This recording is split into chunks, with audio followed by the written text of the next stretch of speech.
Welcome to the NC Choices webinar series, Teaching Tools for Beginning Farmers, funded by the United States Department of Agriculture's Beginning Farmer and Rancher Development Program. I am Margaret Ross, Eastern Area Specialized Poultry Agent with NC State Extension, and I'm going to present the module on poultry management. This is one of 5 modules offered in this webinar series. Today we're going to be talking about management as far as pasture poultry goes.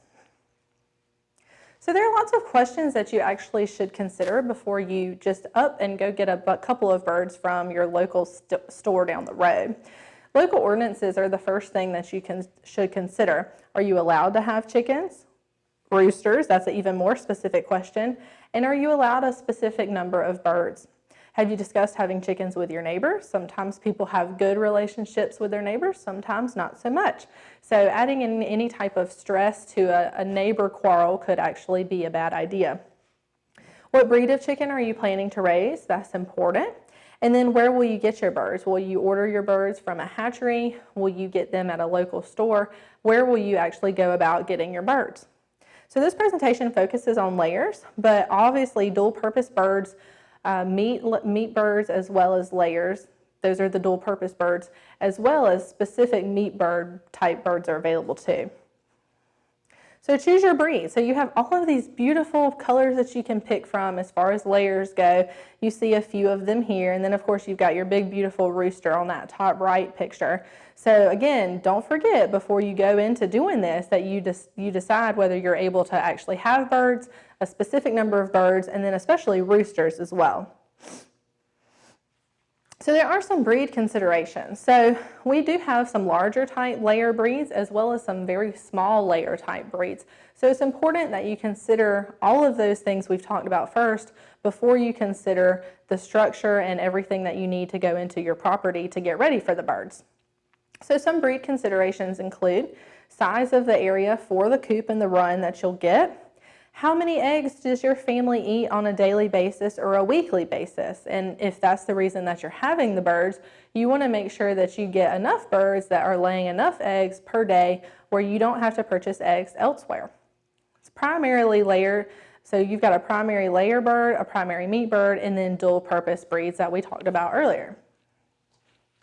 So starting your flock. If you're going to go the route of getting chicks, they have to be brooded. It's a little bit less expensive to do that, but much more time consuming. So you have to decide if you're willing to put in a little more time or a little bit more money. It is a higher risk because those birds are being shipped from a hatchery. And so they do have conditions, environmental conditions that they go through on their way to coming to you that they have to deal with. It is more rewarding though because you get to see the birds from hatch, a couple of days old from hatch, all the way up until they start laying eggs.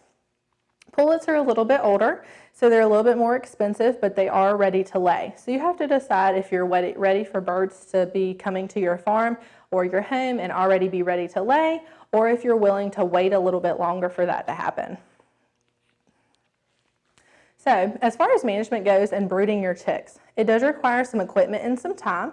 You see a picture over here to your right. A brooder box could be anything that you have around your home. It could be a Rubbermaid tote, it could be a cardboard box, it could be actually a baby swimming pool. So we'll get into some examples of that later. You do need a heat source and a thermometer. Like we said, a box could be wood, cardboard, or plastic. Also a water container and feed, of course, and then shavings. And don't forget that if you work in an office where you have a shredder, I'm sure they would love to get rid of that shredded material, and that actually works really well if you're trying to brood your chicks as bedding. So here's an example of a brooder box as far as the specs go. A 2 foot by 3 foot box that's 18 inches deep can brood about 25 chicks.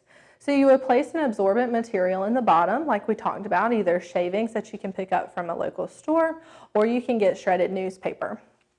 You can mount a reflective light if you would like with a 100-watt light bulb around 8 inches above the bottom of the box, and then place a thermometer on the shavings underneath the lamp. So you want to start at 99 degrees Fahrenheit. And then of course you do want to watch your birds for behavioral cues to see if they are too hot or too cold, and if so, you would need to adjust your temperature.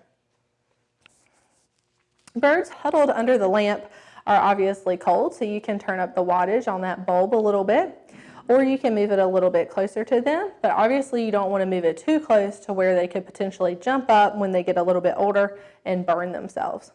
Birds along the outside walls are too warm, so you could lower the wattage or move the lamp a little bit further away. Don't forget that birds should be doing bird-like activities, so when they're very small, also when they're older, they should be eating, drinking, and napping. It's important to check the temperature as well on a regular basis, and the temperature should be lowered about 1 degree per week, or you can also look at the bird's comfort level.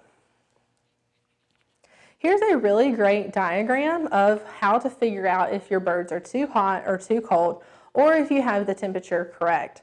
So at the top left, you have temperature that is too high, and so you can see that in the center where the heat source is, all of the birds have shifted away from that heat source trying to get cooler. So that means that your birds are too hot. On the bottom left, you can see that the temperature is too low. So all of the birds are getting as close to the heat source as possible to get warmed up. The top right, you see that you have the correct temperature. The birds are spaced out, they're eating, they're drinking, they're napping, they're acting as though they are perfectly content and happy with the temperature. So that is the correct temperature. And then at the bottom right, you have some type of a draft, okay? So you've got the distribution, it says requires investigation, because you want to make sure that you don't have something going on that you've missed. So here's just an example of a couple of chicks standing on a feeder. So we're going to talk a little bit more about brooding. Here are some examples of brooder box like I was talking about. You can see that you've got all sorts of very fancy coops and brooder boxes that are also being used as coops at the top right. In the middle at the top, you've just got a regular old Rubbermaid tote that they cut the top out of and put chicken wire across, so that when the birds are older but still too young to be put outside, they can start to fly a little bit, and you want to make sure that they stay in the box and they don't get out and get hurt or get eaten by the family dog or anything like that. So on the bottom right, you can actually see a baby pool actually is a really good way to brood your chickens, because you can just put a wire over the top. You've got your feed and your water and your shavings in the bottom of the pool, and then they're good to go, and it gives them room to spread out. Obviously, it is a little bit harder to heat something like that, so you want to keep that as well as spacing in your home or garage or a safe area available as well. Here's some brooding equipment that you'll need. On the left, you can get the jar for about $3, and then the bottom part of the feeder or the water for about $4. So that just screws right in, and you're able to turn that into a water or a feeder dependent upon what you need. So then you've got the feeder, which is the second product to the left over there, and that one's about $6. So brooding really isn't very expensive. And then you can get these light bulbs that you see here. So you can get either a heat lamp or an actual light bulb. So what do you need in a chicken coop? Nesting boxes, roosting bars, obviously your feeders and your waters, which they can be inside the chicken coop or outside the chicken coop. In a setting like this, it's safe for them to be outside, but you can also put them inside for when the birds come in the evening as well. An area for the birds to take dust baths, and then you also want to make sure that the chicken coop is a safe place from predators, a safe place for the birds, from predators and for the birds, and also that the area is clean. Fencing. Fencing material selection is really important. So you have a lot of different types of fencing available out there. You want to keep your chickens in, and you want to keep your predators out. That's the most important takeaway from how you decide what type of fencing you would like. So you have electric, boards, woven, chicken wire, all sorts of options. There are 3 components of a good electric fence: the charger, the grounding, which is the ground rods, and then finally the conductor, which is the wire. You can see a picture over here of a really good way that they're using their poultry netting. And so you do see a little bit of a sag in the top. That's not too bad, because the birds are obviously happy foraging and eating what they have. They're finding nice mites and bugs in that grass. But you can actually try to stretch that wire on the top a little bit more straight if possible. So now let's shift into when the birds are a little bit older and talk about egg production. So young hens start to lay around 16 to 25 weeks, which is anywhere from 4, 5, or 6 months of age. 12 hens will lay about 9 or 10 eggs per day. So they don't quite lay 1 egg per day, but it's very close. It's about every 27 hours. Peak production is 32 to 36 weeks of age. So after that, their production will start to wane off. And they do lay their eggs in the morning.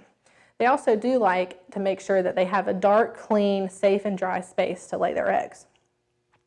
So prevention, a prevention from any type of diseases or problems that you could have in your flock. An ounce of prevention is worth a pound of cure. You've probably heard that your entire life, and it's true in the poultry world as well. Good husbandry, as far as clean water and feed, is very important. You want to make sure that they have clean water available at all times, and that you're changing their waterers and you're scrubbing them out. I always liked to clean my waterers very well and then let them dry in the sun. The sun is the best way to make sure that you are disinfecting all of your equipment.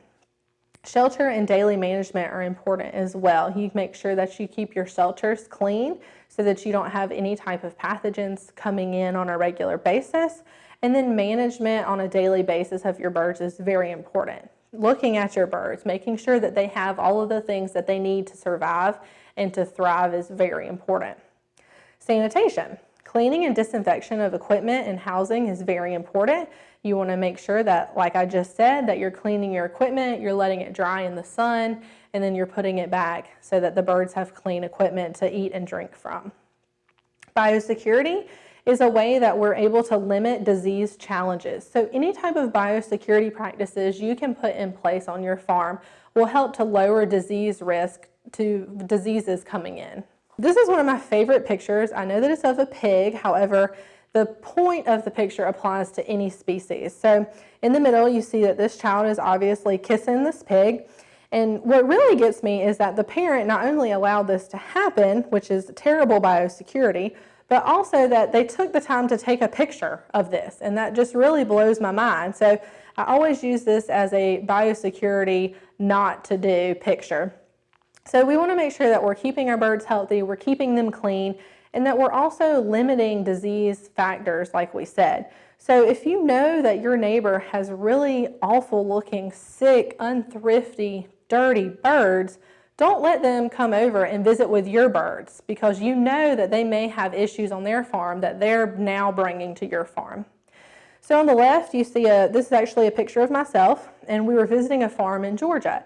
And I just wanted to point out how biosecurity is on commercial farms as well as we hope on backyard farms from this part of the presentation. It's so strict. They had us wear boot covers, they had us wear coveralls or overalls, protective eye equipment, as well as hairnets. And that's because they don't want us bringing anything into their flock from outside sources that could potentially make their birds sick, and vice versa. So the goal of biosecurity is to stop the spread of disease. And this includes bringing problems in or sending them out to your neighbors. And the scenario I just presented to you goes both ways. If you know your birds are sick, please don't go to the local feed and seed store that day without changing shoes. Please make sure you wash your hands. Please don't go visit with your neighbors. All of these things are common sense things that sometimes get overlooked. So diseases spread through contact or proximity with a host or a vector, and most oftentimes you, the human, are the vector.